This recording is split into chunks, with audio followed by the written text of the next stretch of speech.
Hello viewers and welcome to Africa and Beyond Television Network. We continue to take a look on what is happening in the nation Zimbabwe without fear, without favor. And we need to talk about some propaganda activities happening in the nation Zimbabwe. And this is ZANU-PF. They always use propaganda to try and run away from taking responsibility. But it seems as if the propaganda people are failing to defend their boss at this point in time.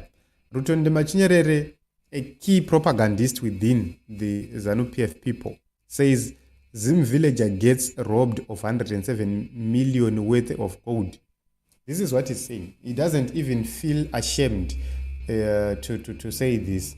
He speaks of 107 million worth of gold, and they say it's only in a Zimbabwean village can a villager get robbed of 85 kgs of gold, or 6.3 million US dollars. That is 106 million rand worth of gold, because resources are in the hands of the common man. But is this true? No. If you go to Chikurubi right now, there are people who are saving terms simply because they were found with 1 gram of gold. 2 years in jail for being found with the 2 grams of gold. That is happening. And it seems as if he's not familiar with the court issues and court activities which are happening in the nation Zimbabwe.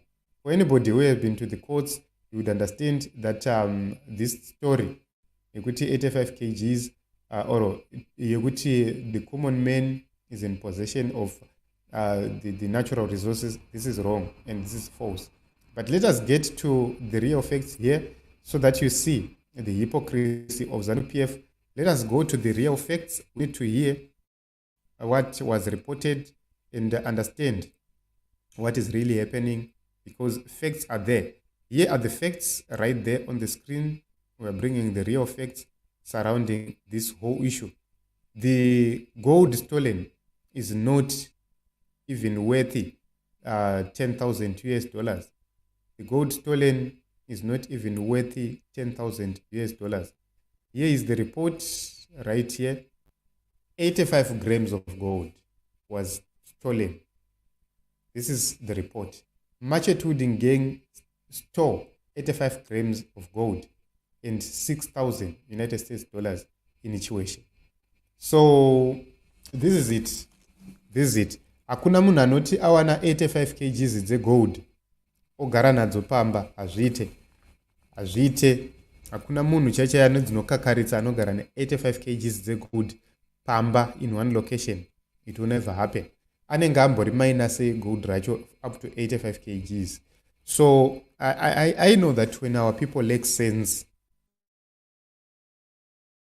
anything they can find, they will run all sorts of stories to try and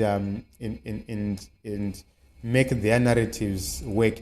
But it's normal, because Mnangagwa himself admitted that he employed a whole spokesperson of a whole minister for the sake or for the purposes of propaganda and lies, which means, yes, these people, this is who they are.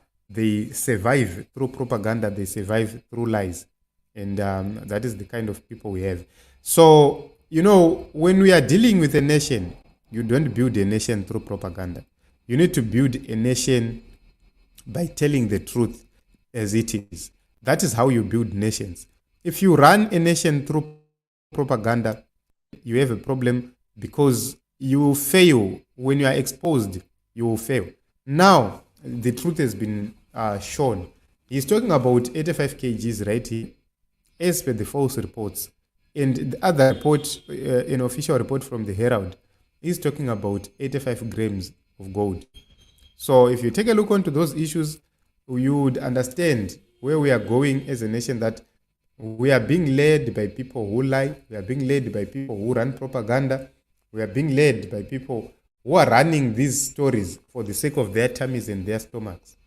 He is speaking as if it's because of sanctions the reason why Zimbabwe is not progressing. The issue is about corruption which is happening. So Yes, in the past, we used to have some effects of sanctions which are affecting ordinary Zimbabweans. We talked about those issues severally. But we have direct influence over corruption.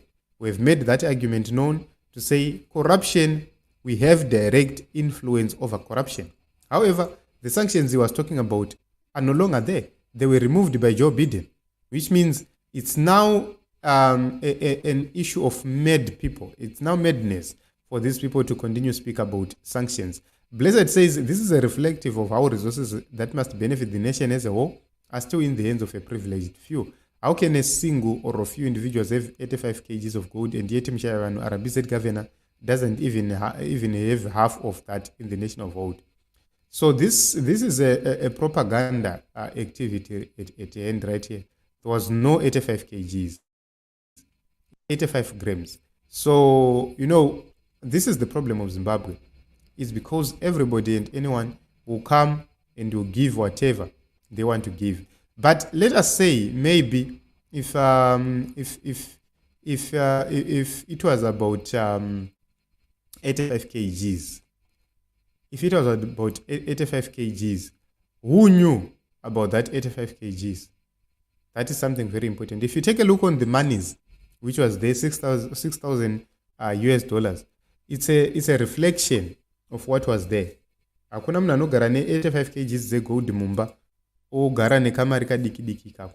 He could have even sold some of the gold because once you get that money, the next thing is, what do I do with this money? And when you get bigger amounts of money, people are often tempted to live luxurious lives.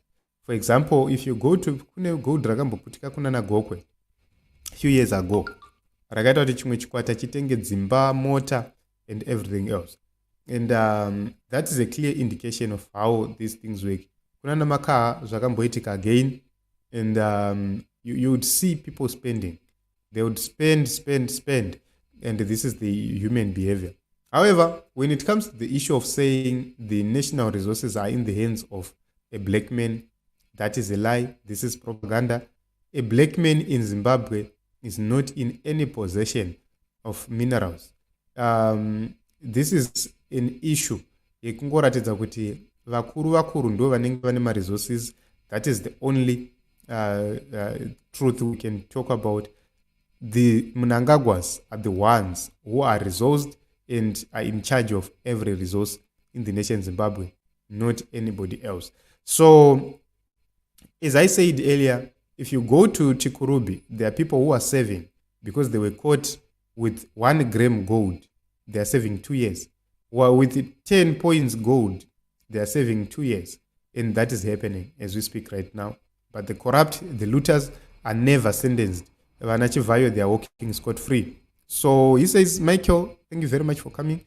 Says, the only solution for Zim to prosper is a zero tolerance to corruption. The Chinese style, otherwise, let's forget. Yes, if we want Zimbabwe to move forward, if we want Zimbabwe to prosper, corruption must end. We must make sure that we deal with corruption. That is the only way things will start to move, things will start to happen in the nation of Zimbabwe. Thank you very much, everybody, for coming. I love you all. Let us meet in other episodes.